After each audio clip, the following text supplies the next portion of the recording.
mia persona conveniente. È un fratello. Esta es la voz de Juan 23. Este es un momento tremendo, mágico, porque además existe toda la escenografía del lugar y esta alusión que hace el Papa a que la luna está contemplando un espectáculo esto sin precedentes. Tradúzcanos un poco, don Adriano, ¿qué más dijo el Papa aquí? Bueno, el Papa estaba para ir a acostarse. Ajá. Y Monseñor Loris Capovilla le dice: Santidad, escuche, la plaza está llena, esperan su palabra. Y él no estaba preparado para hablar. La plaza San Pedro en ese entonces no estaba iluminada como hoy. Entonces el Papa mira y le parece regresar al tiempo de Éfeso, el siglo IV, cuando la gente se volcó a la plaza a gritar: María, Madre de Dios. Entonces abren la ventana y él saluda: queridos hijos. Esto es un acontecimiento que se resume en esta basílica catedral de San Pedro. Imagínense, primera vez, 2.500 obispos que se reunían de todo el mundo. Entonces le dice: parece que esta noche hasta la luna se ha apurado a venir a verla.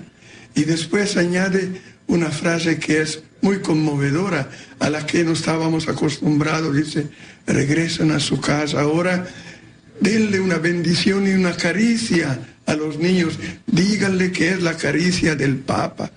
Esto me hace recordar a mí ahora el Papa Francisco cuando dice: buen domingo a todos y buen pranzo, buen almuerzo. El almuerzo. Sí, son frases que no esperamos de un Papa. Sí. Y también la novedad en este coloquio familiar es espectacular. Cuando el Papa se refiere a esta luna que está viendo un espectáculo tremendo, ¿usted dónde estaba en ese momento? Yo estaba en Trento, pero lo veíamos en televisión, blanco y negro. Era el 11 de octubre de 1962. Claro, estaba lleno de antorchas, efectivamente, sí, como usted dice, ¿no? Velas y antorchas. Una plaza enorme.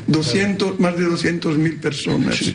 200.000 personas. Bueno, y esto evidentemente es algo que de alguna manera está muy identificado con el inicio del Concilio Vaticano II. Por supuesto. Ahora hablamos que lo que está aconteciendo ahora es un acontecimiento único, pero también ese fue un acontecimiento único porque, repito, 2.500 obispos de todo el mundo.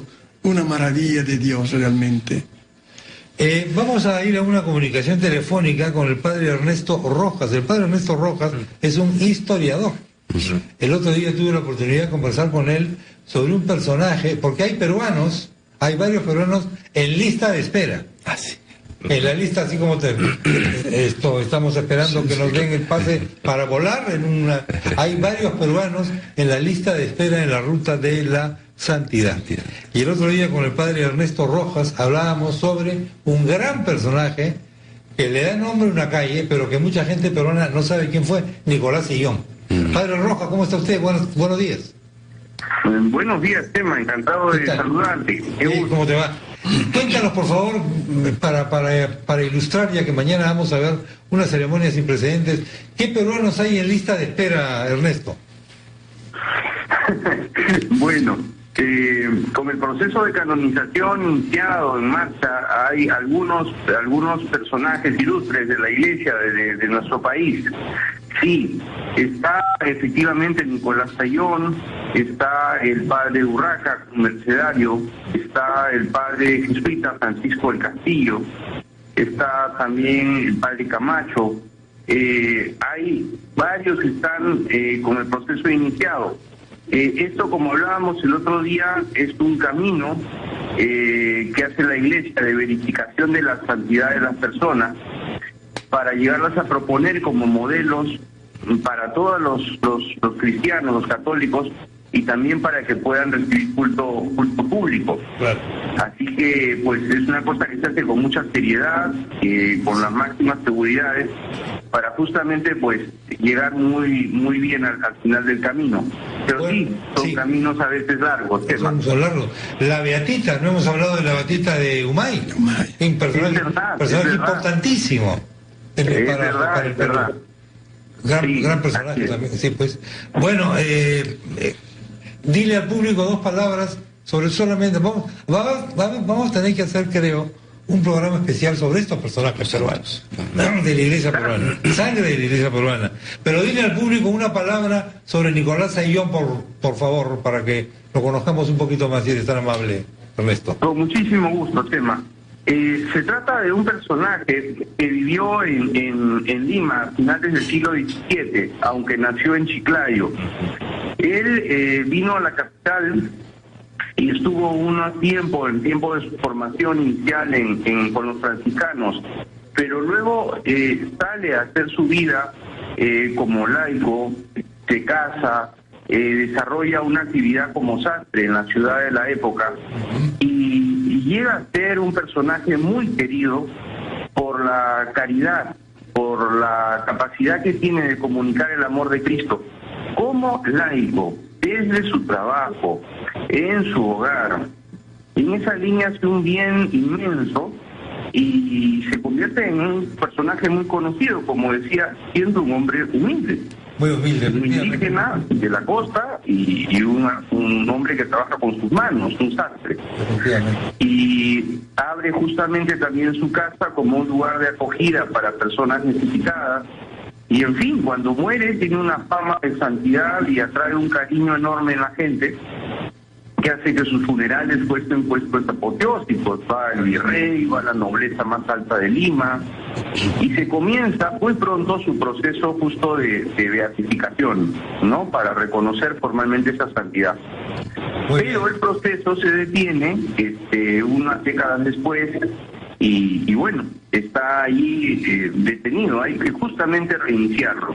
Hay que reiniciarlo. Bueno, Ernesto, gracias. Ha sido muy ilustrativo. Volveremos a conversar sobre cada uno de los personajes que ha mencionado el padre de este historiador, Ernesto Rojas. Ahora que está de moda el Perú como una potencia en diseño de modas, etcétera, haría muy bien, ¿no?, empezar en Nicolás Ayllón, ¿no? Que fue el gran sastre de la época. No era un simple costurero, digamos, sino que era todo un personaje. Bueno, estamos en un programa especial adelantándonos un poquito a lo que va a ocurrir el día de mañana en la Ciudad Eterna, la canonización de Juan XXIII y Juan Pablo II. Nos siguen acompañando en nuestros estudios Monseñor Adriano Tomasi, el padre Rafael Fernández Hart, el padre Paolo Bargiglia y el doctor Alfredo García Quesada. Hemos pasado un poco de revista al inicio del Concilio Vaticano II, porque el doctor Alfredo García nos puso el tema en la mesa y nos dijo que inclusive todavía nos falta desarrollar de alguna manera muchos de los conceptos que hay ahí. ¿Por qué hablar de continuidad? Para Rafael, tú eres joven, dile a un joven qué significó para ti como chico, eras muy... No, yo no había nacido. Pero has leído este concilio para ti. Bueno, para mí, el concilio efectivamente no lo he recibido por lecturas posteriores, por lo tanto no he sido testigo directo, pero efectivamente hay una continuidad, aunque el mismo concilio como tal marcó una novedad y marcó ciertamente una ruptura, una crisis en el sentido positivo. Bueno, crisis viene del griego, no krinein, que es más bien una cuestión de apertura, supone una apertura, por lo tanto un tiempo nuevo, que es como anunciaba Juan XXIII este concilio, un tiempo nuevo, una posibilidad nueva para la Iglesia, y una Iglesia que salía al encuentro del mundo, ¿no? Un mes antes de comenzar el Concilio Vaticano II, Juan XXIII decía una locución a los países desarrollados, decía que la Iglesia tenía que ser una Iglesia para todos, especialmente, dice, una Iglesia de los pobres, ¿no? Que es una frase que de alguna manera reencontramos con Francisco, porque lo ha dicho también, quiere una Iglesia pobre para los pobres. Pero creo que la convocatoria misma del concilio marcó ya de alguna manera podríamos decir una ruptura histórica, así por lo menos lo presentan algunos de los historiadores de los concilios. Y ciertamente hay una continuidad, pero esa continuidad supone mucho trabajo todavía. Como se decía antes, creo que este concilio todavía no se ha aprovechado suficientemente, hay muchos documentos que han ido quedando, no diría en el olvido, pero de alguna manera hay que volver a ellos, sobre todo al espíritu del concilio, que es la necesidad de salir al mundo y dialogar con el mundo. Es mucho mejor estar dentro del mundo y animar al mundo desde dentro que simplemente hacerse un antagonista del mundo. Y creo que el concilio comprendió eso. La manera de animar al mundo es estando dentro de él y desde ahí cambiar las estructuras, desde ahí cuestionar al mundo y desde ahí dialogar. Si simplemente la iglesia se hace un antagonista del mundo, digamos, es mucho más difícil cambiar y ser germen de este mundo que hay que transformar sin duda. Gracias, Rafael. Vamos a ir a la pausa de la media hora. Al volver...